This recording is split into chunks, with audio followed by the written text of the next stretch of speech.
अध्याय 12 वृत्त एवं स्पर्श रेखाएं प्रश्नावली 3 का 7वां क्वेश्चन। 6 क्वेश्चन हो चुका था, आज देखते हैं 7वां क्वेश्चन। आकृति में x का मान ज्ञात कीजिए तथा सिद्ध कीजिए कि AD समांतर हैं BC। ठीक है, ये किसका चिन्ह है? समांतर का है और देख चुके हैं पहले। आकृति में x का मान ज्ञात कीजिए तथा सिद्ध कीजिए कि AD समांतर हैं किसके? ये AD समांतर है BC। मतलब ये दोनों रेखा कभी आपस में नहीं मिलेंगे, ये हमें क्या करना है? सिद्ध करना है। और x का मान भी ज्ञात करना है। x कहाँ पर है? यहाँ पर है। ठीक है, सिर्फ हमें इस में यहाँ पर का मान दिया हुआ ये 50 अंश। अब ये 50 अंश दिया है तो ये भी क्या होगा? 50 अंश होगा। क्यों? क्योंकि ये क्या है? एक समद्विबाहु त्रिभुज है। मतलब ये और ये क्या है? इस वृत्त का व्यास है, तो दोनों क्या है? समान है, तो इसके सम्मुख कोण भी क्या होंगे? आपस में बराबर होंगे। ठीक है, तो ये दोनों पता चल जाएगा तो ये कोण निकाल लूंगा और ये कोण निकल जाएगा तो ये दोनों क्या होते हैं? आपस में बराबर होते हैं। जब रेखा एक दूसरे को ये सम्मुख शीर्षाभिमुख कोण क्या होता है? बराबर होता है। ये कोण इसके बराबर होगा, ये कोण क्या होगा? इसके बराबर होगा। जैसे कि ये बात करूं तो ये कोण जो है इसके बराबर होता है, ये कोण जो है इसके बराबर होता है। कैसे भी बना लो। ठीक है, तो सबसे पहले मैं क्या कर लेता हूँ, ये तो पता है ये 50 अंश है तो ये भी 50 अंश होगा। फिर यहाँ से त्रिभुज के तीनों कोणों के योग से ये वाला निकाल लेंगे तो x का मान निकल जाएगा। फिर आगे हम सॉल्व करेंगे। AD समांतर है BC। ठीक है, तो सबसे पहले हम क्या लिखते हैं? त्रिभुज किसमें? OBC में। OBC में क्या हो जाएगा? OB बराबर है किसके? OC के। ये OB बराबर है OC के। एक ही वृत्त की त्रिज्याएं,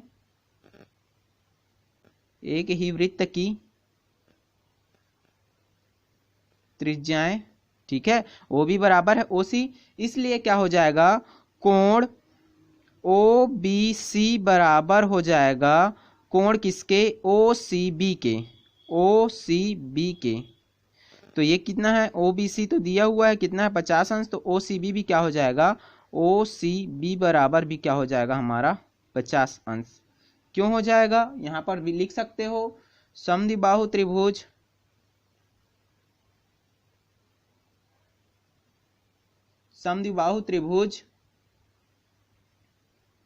के कोण। ठीक है, समद्विबाहु त्रिभुज के कोण यहां से लिख सकते हो ना। मतलब ये कोण बराबर है ये कोण। अब देखो ये कोण पता चल गया, ये कोण पता चल गया तो ये वाला कोण निकाल सकता हूं मैं। तो यहां से हम क्या कर लेंगे? इसलिए त्रिभुज किसमें? OBC में क्या हो जाएगा? कोण OBC प्लस OCB प्लस ये वाला कोण BOC। कोण BOC बराबर कितना हो जाएगा? त्रिभुज के तीनों कोणों का मान 180 अंश हो गया। अब ये OBC दिया है ना, कितना है? OBC कितना है? 50 अंश है OBC यहाँ पर, तो ये हो गया 50 अंश। जब OBC इतना है तो OCB भी कितना हो गया? 50 अंश प्लस ये वाला निकाल लेंगे BOC बराबर 180 अंश। अब देखो यहां से क्या हो जाएगा? 50 और 50 हो गया ये 100 अंश प्लस कोण BOC बराबर कितना हो गया? ये 180 अंश। ये 100 उधर जाएगा तो ये हो जाएगा माइनस में, तो कोण BOC बराबर कितना हो जाएगा? 180 माइनस ये हो जाएगा 100 अंश। तो BOC का मान कितना निकल गया हमारा? 180 में 100 गया तो ये हो गया 80 अंश हो गया इतना। अब देखो ये कितना है? BOC बराबर निकल गया ये 80 अंश, तो ये भी क्या हो जाएगा हमारा? x का भी मान क्या हो जाएगा? 180 अंश हो जाएगा। मतलब कि कोण कौन सा? AOD बराबर भी क्या हो जाएगा? 80 अंश। किससे? शीर्षाभिमुख कोण से।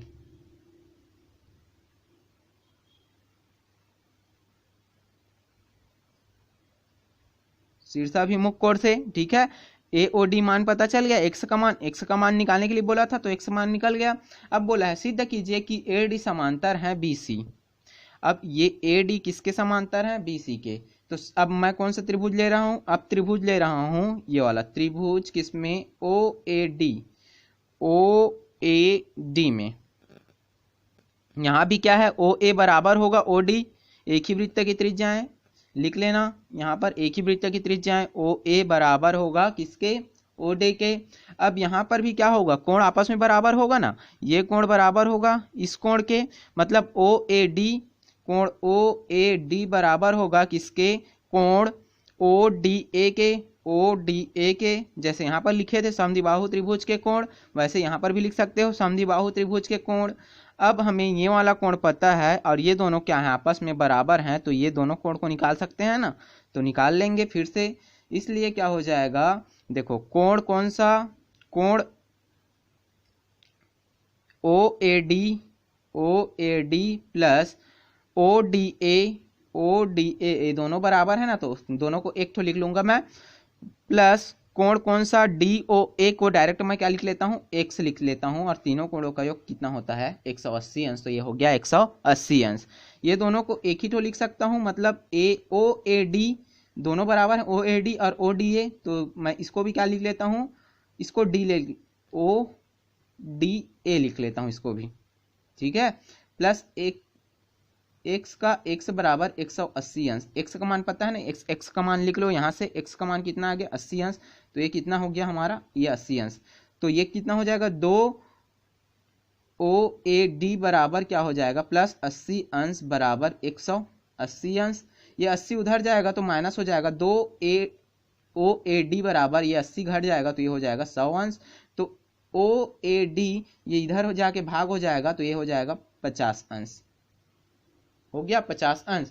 अब देखो ये 50 अंश है, ये 50 अंश है, ये 50 अंश है, और देखो यहाँ पर भी क्या है, ये 50 अंश है, ये भी 50 अंश है।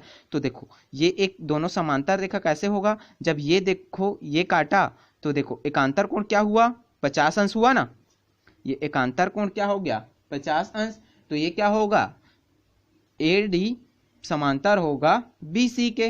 तो यहाँ पर लिख सकते हो ए डी और ये ए डी और बी सी दो रेखाओं को तिर्यक रेखा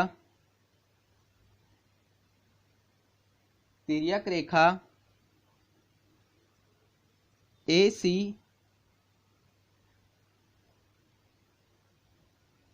काट रही है, ए सी जो है काट रहा है ना, दो तिर्यक रेखा, जो ए डी और बी सी दो रेखाओं को तिर्यक रेखा कौन सा काट रहा है, ए सी काट रही है, या इसको लिख सकते हो बी डी भी काट रहा है, ए सी काट रही है या क्या लिख सकते हो बी डी काट रही है, तथा कोण ए बराबर है किसके, कोण सी कितने हैं 50 अंश है, एकांतर बराबर 50 अंश एकांतर कोण है, ठीक है, एकांतर कोण है। अतः क्या होंगे, ए डी समांतर होंगे किसके, बी सी, ए डी क्या होगा समांतर होगा बी सी, यही क्या करना था हमें सिद्ध करना था। तो ए डी किसके समांतर है, बी सी के, क्यों, ये 50 अंश है, ये भी 50 अंश है, देखो तो एकांतर कोण हुआ ना, जैसे कि यहाँ पर ऐसे बनाते थे तो ये कोण और ये कोण आपस में बराबर होता था जब समांतर होते थे, तो और ये कोण आपस में समान बराबर होता था, तो यहाँ पर हो रहा है वैसे ही, बस ये ऐसे करके दे दिया हुआ है, ये ए सी यहाँ पर ये ए वाला बराबर है और ये क्या है सी वाला बराबर है, ये 50 अंश है और ये भी 50 अंश है, इसलिए क्या है ये दोनों समांतर हैं, ठीक है। अब हम देखते हैं नेक्स्ट क्वेश्चन, क्वेश्चन नंबर 8वां। आकृति में ओ वृत्त का केंद्र है तथा ओ डी लंब ए बी, ओ डी जो है क्या है लंब है किस पर, ए बी, यदि ओ डी 5 सेंटीमीटर हो, ओ से डी कितना है 5 सेंटीमीटर हो, तो ए सी का मान ज्ञात कीजिए। ये ओ डी दिया हुआ है हमें, कितना दिया है 5 सेंटीमीटर, तो ए सी का क्या करना है हमें मान ज्ञात करना है। तो ए सी का मान ज्ञात करने के लिए देखो दो त्रिभुज बन रहा है, एक बड़ा वाला त्रिभुज बन रहा है, एक छोटा वाला त्रिभुज बन रहा है, यदि दोनों त्रिभुज समरूप होंगे तो ये दोनों से क्या निकाल लेंगे हम लोग, इसका मान निकाल लेंगे, जैसे पहले त्रिभुज में निकालते थे ना, जब दो वैल्यू दिया रहता, दो त्रिभुज दिया रहता था तो इसके मान दिया है तो इस मान को निकाल लेते थे, क्योंकि दोनों समरूप होंगे तो इसके भुजाओं का अनुपात भी क्या होंगे आपस में बराबर होंगे, तो उसी से मैं बनाता हूं, ठीक है। तो ओ डी कितना है दिया है, ओ डी बराबर है किसके 5 सेंटीमीटर और ओ डी क्या है लंब है ए बी, इतना तो दिया हुआ है। अब देखो ये क्या है हमारा एक थ्योरम देखे थे जहाँ से व्यास से जब किसी बिंदु पर कोण बनता हो कितने अंश का बनता है 90 अंश का बनता है। तो डायरेक्ट ये तो पता चल गया हमें बी सी क्या है व्यास है, अतः कोण सी ए बी कितना होगा 90 अंश होगा। ये कितना होगा 90 अंश होगा। अब देखो दोनों त्रिभुज में, अतः त्रिभुज किसमें ए बी सी व त्रिभुज किसमें डी बी ओ में। कोण ए कोण दोनों में बराबर है, कोण ए बराबर है कोण ए, ये तो बराबर है। और ये भी कोण क्या है बराबर है, कोण बी क्या है बराबर है कोण बी, दोनों क्या है उभयनिष्ठ कोण है। ठीक है, और इसको मैं बोल सकते हैं ये प्रत्येक कोण 90 अंश है और ये क्या लिख सकता हूं मैं उभयनिष्ठ कोण। जब दो कोण समान है तो तीसरा कोण भी समान होगा ना। तो जब दो कोण समान होते हैं तो ये त्रिभुज आपस में क्या है एक दूसरे के समरूप हैं। तो त्रिभुज ए बी सी समरूप है किसके त्रिभुज डी बी ओ के। त्रिभुज ए बी सी किसके समरूप है त्रिभुज डी बी ओ के। ठीक है, तो इसके भुजाओं का अनुपात भी क्या होगा आपस में बराबर होगा। मतलब भुजाओं का अनुपात मतलब ए सी बटे डी ओ बराबर होगा किसके बी सी बटे बी ओ बराबर होगा किसके ए बी बटे बी ए बी बटे डी बी। ये क्या होंगे आपस में बराबर होंगे, इतना बराबर होगा। तो देखो ये तो ओ बी या बी ओ, ये बी ओ क्या है त्रिज्या है और बी सी जो है क्या व्यास है। तो इसको भी मैं क्या लिख सकता हूँ ये व्यास है तो टी टू बी ओ लिख सकता हूँ, क्योंकि क्या होता है व्यास जो है त्रिज्या का डबल होता है। तो ये तो हमारा बी ओ जो है त्रिज्या है तो इसको भी क्या लिख सकता हूँ मैं डबल लिख सकता हूँ। तो इस दोनों को लेता हूँ ये दोनों को और यहाँ से हम निकालेंगे ए सी बटे डी ओ का मान दिया हुआ है ना, या ओ डी ओ बोलूँ या ओ डी बोलूँ, चलो ओ डी लिख लेते हैं ओ डी, इसको भी क्या लिख लो ओ डी लिख लो, ओ डी दिया है तो ओ डी। ए सी ओ डी बराबर बी सी के को क्या लिख सकता हूँ 2BO लिख सकता हूँ और ये क्या है पहले से ही त्रिज्या है। क्यों लिखा है इसको बी सी क्या है व्यास है ना, ये व्यास है और ओ भी क्या है त्रिज्या है। तो ये क्या होता है व्यास जो है त्रिज्या का 2 गुना होता है, या बी ओ हो गया इसलिए क्या हो गया बी ओ ये बी ओ और बी ओ कट गया। ए सी का मान ए सी और ओ डी का मान निकाले हैं अभी, ओ डी का मान कितना है ओ डी दिया है ना निकाले नहीं है 5 सेंटीमीटर और ये हो गया 2, ये 2 बचा ना। ए सी बराबर कितना हो जाएगा ये 5 उधर जाएगा 5 दूने 10 सेंटीमीटर। तो ए सी बराबर कितना हो गया हमारा 10 सेंटीमीटर। क्यों सेंटीमीटर क्योंकि ये सेंटीमीटर में दिया है तो ये भी किस में आएगा सेंटीमीटर में आएगा। तो ए सी का मान कितना हो गया इसका मान कितना हो गया 10 सेंटीमीटर। तो ये प्रश्नवाली यहीं पर समाप्त होता है। ठीक है, आज के लिए इतना ही, नेक्स्ट वीडियो में देखेंगे नेक्स्ट प्रश्नवाली। Thank you.